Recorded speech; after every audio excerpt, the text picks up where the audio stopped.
Hello, Canton. How are you doing today? It's really a great pleasure coming into your homes right now with our first cooking demonstration. My name is Chef Ramon Herrera. I am a certified culinary educator by the American Culinary Federation. Over to our side is my wife, the other Chef Herrera, Chef Terry Herrera, who's also a certified culinary educator. We're both by the American Culinary Federation, and we represent What's for Dinner Canton, a series that will be coming to you on a week-by-week basis, and we hope that you'll enjoy it just as much as we've enjoyed making it over here.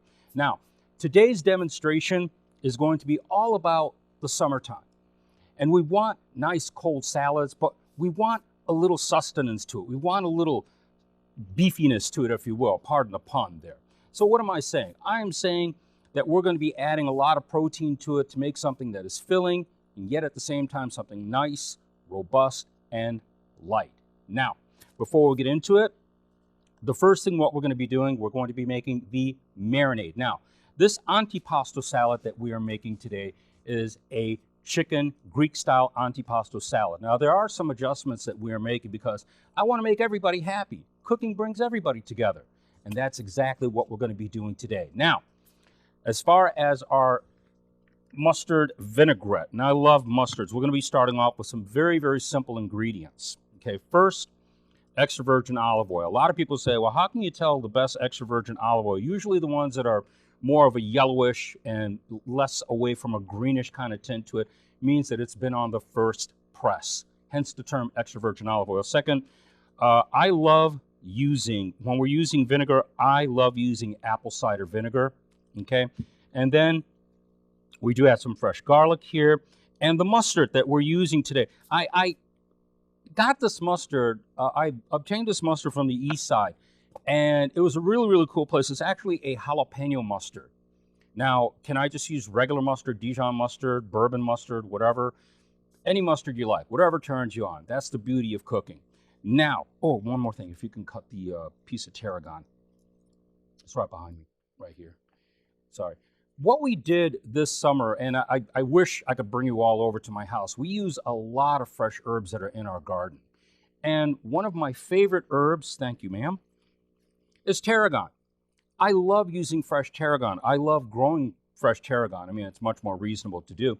And the one thing about tarragon that you have to realize, it has this licorice, fresh characteristic to it. And that's something I really, really do love. Now, we did wash it, okay? And what you want to do is that you want to go on ahead and just strip it. Just pull the stem down, and it should all come out very, very easy for you. You don't really need that much to work with. I mean, fresh tarragon just has an explosion of flavor and character going into your item.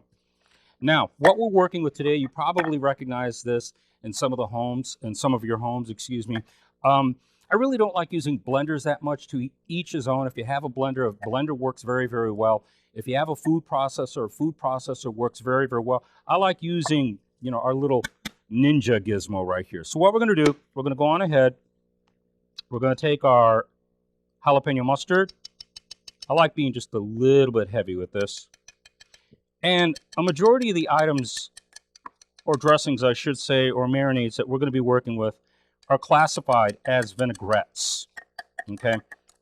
And the ones that we make, they're called semi-emulsified, which basically means it'll hold a suspension for quite a while before separating, like an Italian dressing would. Okay, so we're going to put a little bit of apple cider vinegar in there. Man, that smells good already. Okay, and then we're going to take your extra virgin olive oil. Oops, there we go. And I'm impatient. Sorry. I'm just going to pour that in there just like so, just like that. Then we're going to go on ahead with our seasoning. So you're going to be surprised how easy it is. So we got some regular good old-fashioned Michigan white sugar. Then we're going to go on ahead with some regular old salt. Give it some oomph. Go ahead with some black pepper. Okay, that should do it. Now, what we're going to do, we're going to go on ahead and we're going to spin this puppy around just a bit. Thank you, ma'am. There we go. And this is the fun part. I love this part. Okay, we're going to shake that around a little bit. And again, emulsified, you're really not dealing with a creamy dressing, but it's all one thickness. It's all one consistency. And over time, it does have a tendency to separate. But that is the way we do it. So we're going to go on ahead, let that go. Actually, we could just put this over to the side somewhere. Yeah, you bet. Before we do that, taste to see where we are. No double dipping. Oh man, it's really good. I love that. I got it. You want to try a little bit? Okay. So we're going to go on ahead, take our blades out. Be very careful, please. Okay. And we're going to take our marinade. Now, what can I marinate? Well, today we're going to be marinating with chicken. Okay, and I'm using chicken breast. Okay, it can be a little bit pricey. All right. Cool thing, however, and I had a lot of vegetarians come to me and say, well, what if I don't want to use any chicken? What if I want to use something else? You can use mushrooms. Okay, you could use portabellas. Okay, you could use regular mushrooms. You can use shiitakes. You can use eggplant. You can use zucchini, summer squash. All those summer things that are coming out of your garden, let's use them up. Okay, now that we've got our marinade done, we're going to go on ahead and pour it over our chicken. I let it marinate at least overnight, okay? You really don't want to go any further than that. The more you do marinate, the more it's actually going to kind of distort the flavor, or it'll be a little bit too pungent. You really don't want that. So what we're going to do, can I see that plate right there? We're going to take our chickens, and I'm going to start off with, here we go. Yeah, because we already have it in our marinade. And we're going to take, let's talk about, let's see, how many of them do we have here? We have 5? Okay. And the spray is right behind me, too. All right, so we're going to start off with about 4 or 5. And while this is going, we're going to get our antipasto salad together. Okay. All righty then. Yeah, go right ahead. Now get the rest together. Get myself another pair of gloves on. And come on, you. I know I'm not saying hello to the audience at home. I'm actually having my hands dry off a little bit. It just makes it a little bit easier to put on the gloves afterwards. So over to our side, you know, if you ever come to our home, you're going to see that we have a lot of toys there, okay? A lot of cooking toys. And one of the favorite things that we have, of course, is our smokeless grill, quote-unquote smokeless grill. I actually have 2 of these. One of my favorite items I love making is actually barbecued pineapple. Got to do that one day. There we go. So now what we're going to do, if we could take that lid off, we sprayed her off really well? Okie dokie. We're going to go on ahead and put our chickens on there. Oh, those are going really nice.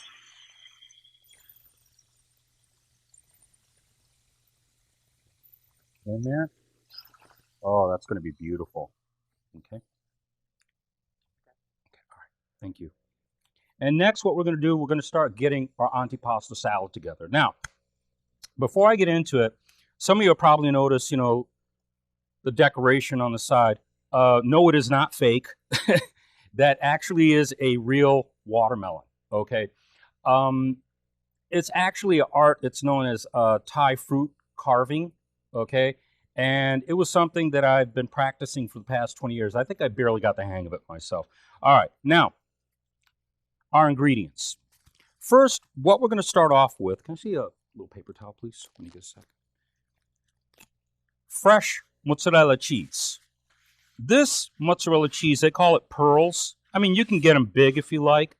And by the way, before I go any further, you know, I want to stress one point. You know, when you start doing these recipes, when you start test driving them in your home, it's okay to embellish. It's okay to be creative. It's okay to improvise some ingredients. As a matter of fact, the best recipes I ever seen were the ones that people had in their cupboards, and they said, you know, I haven't used that in quite some time, and I'm going to this time. That's where your best creativity comes from. Now, we have fresh mozzarella. Over here, we have some sun-dried tomatoes. I made them myself. We have some Munster cheese. We have feta cheese. We have a combination of Romano and Parmesan cheese, Kalamata olives, because I just love the color and flavor from Kalamata olives, and excuse me, some fire roasted peppers that we've just done earlier. And we're going to start off with some of our spinach. I want you to remember, it's kind of funny, but when it comes to foodborne illnesses and safety and sanitation, there are 2 times of the year when it becomes a more frequent, okay? And one of them is 4th of July, and the other one, believe it or not, is Thanksgiving, okay? Having said that, when we deal with the chicken, always make sure that it is at a temperature, internal temperature of 165 degrees. If you're chilling it overnight, 41 degrees works out very, very well to keep things safe.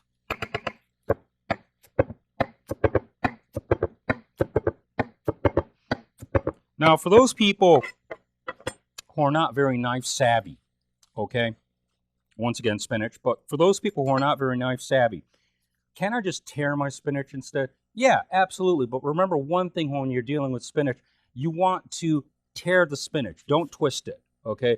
Twisting it requires a little bit of strength, and it actually bruises the product quite a bit.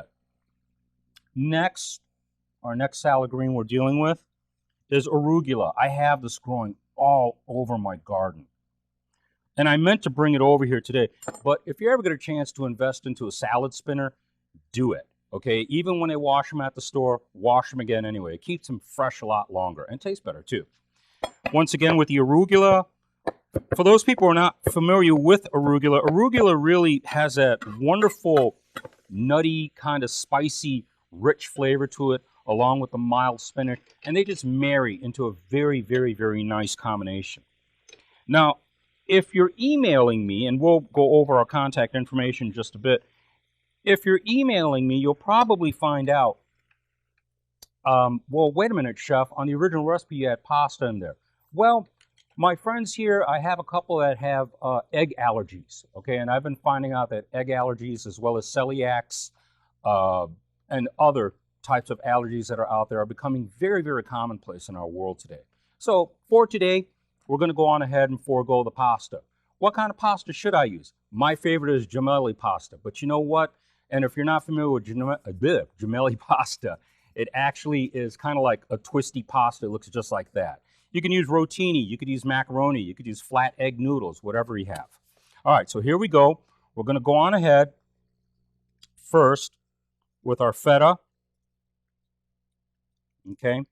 And I know the recipe reads that you use so much here and so much there, but you know what? If you want to embellish and put a little bit more on there, that's fine. And next we're going to use our smooth tasting Munster cheese. Now make sure you break apart that Munster, that it's not sticking together. Okay. Next, we're going to go with our Kalamata. I like using a lot in mine. It just makes such a beautiful, beautiful character to it. Then we're going to be using some of our sun-dried tomatoes. Okay. And some of our fire-roasted sweet peppers. Sweet peppers, okay? Now, I do have some projects out there. I know that there are a lot of do-it-yourselfers out there. So do-it-yourselfers, this is for you. If you ever really want to have fun, go over to your grill. Do not turn it on. Make sure you roll all your bell peppers in oil. Put your bell pepper on the grill and take a portable torch and just roast the skin right off of it. And I'm telling you, it's the most fun you're ever going to have in your backyard. Now, next, pair of tongs, please. Thank you, ma'am. And we're going to go on ahead and dig underneath. We're going to give it the first toss. Whoop, we want it in the bowl, not the floor. Okay. We made some Greek dressing. And I like to be a little modest with my Greek dressing, just enough to coat it. You do not want to drown your food. And we're going to give that a good, healthy toss. Well, wait a minute, Chef. What if I don't have sun-dried tomatoes? Can I substitute sun-dried tomatoes with regular tomatoes? Yes, absolutely. As a matter of fact, I have to tell you, it feels like my hat's coming off. I have to tell you this. When we were at the farmer's market this weekend, we did this recipe over the weekend for my nephew, and it really was great. But you know what made it really, really special were those tomatoes at the farmer's market. I wish I could remember that woman's name. She had tomatoes over there almost as big as your fist, and they were just absolutely red, gorgeous, delicious, juicy. Okay, so we're going to toss this around just a bit. Alrighty. And we're going to take a very short step back. If I can go on ahead, may I go ahead and just bring this forward or leave it here? Yeah, I want to get that chicken first. So I'm going to set this over to the side for right now, just for a moment. And we're going to show the whole shebang-a-bang for you in just 1 second. I have to tell you something. The color that's coming off of this and the aroma all by itself is just incredible. Insane, I'm telling you. Now, while we're getting ourselves together for the chicken, I'm just going to take just a little bit of parm just for a garnish. And I'm just going to sprinkle that over the top, just like so. And for my friends out there, you know, I usually like to have warm pita bread with this. Sometimes I'll get some ready-made pizza dough, and I'll actually divide it up into like little pizza circles that big, and I'll actually throw them on the grill. Okay, and that actually turns out to be a really, really nice side for your salad as well. And we 165? Yep. All right. And one of the beautiful things about this dish that I love, it's the conflict. The two different things that you have. And when you put them together, it turns into something beautiful. What am I talking about? Well, I'm talking about we have a nice chilled cold salad, and we have a nice hot grilled chicken that's going to go right over the top. Okay. Can you do chicken breast? Can you do chicken thighs? Yeah. A word of caution, though. Thank you. If you're going to be doing chicken thighs, I do have to tell you this. You may want to make sure that it's thoroughly cooked. Once it is, you know, it's no big deal if you take it and just pull it apart with your fingers, you know, just to check and to make sure. Okay. Now, for the chicken, we're going to take this bad boy right onto the plate. Okay. And we're going to go on ahead and cut these into nice chunks. Now, when you cut, you know, some people cut straight down. I cut at a slight angle just to make it look pretty. And one thing you may want to keep in mind that when you are cutting chicken like this, I mean, I'm doing this for demonstration purposes, but you may want the chicken to rest a little bit on your cutting board for maybe about 5 to 8 minutes, okay? Why? I found out that when you start cutting things, as soon as you get them off of the heat, they have a tendency to really fall apart horribly, okay? Kind of like the end of this chicken is right here. So I'm going to take a little bit, let's put them over to the sides, right over here, okay? And there you have it. And that is your antipasto salad with grilled chicken that has been marinated in a, right over here? Okay. That has been marinated, oh, I'm overstretching myself, in a jalapeno mustard tarragon vinaigrette. Try saying that 3 times fast. We are whatisfordinnercanton.com. We are actually a private cooking lesson concept. We are not caterers, okay? But the best fun that we have is to come over to your house and have ourselves a cooking party. So we cook together, we clean together, and we have fun together. Once again, my name is Chef Ramon Herrera. My wife here is Terry Herrera. We are both chefs. Be safe and have a great day in the kitchen.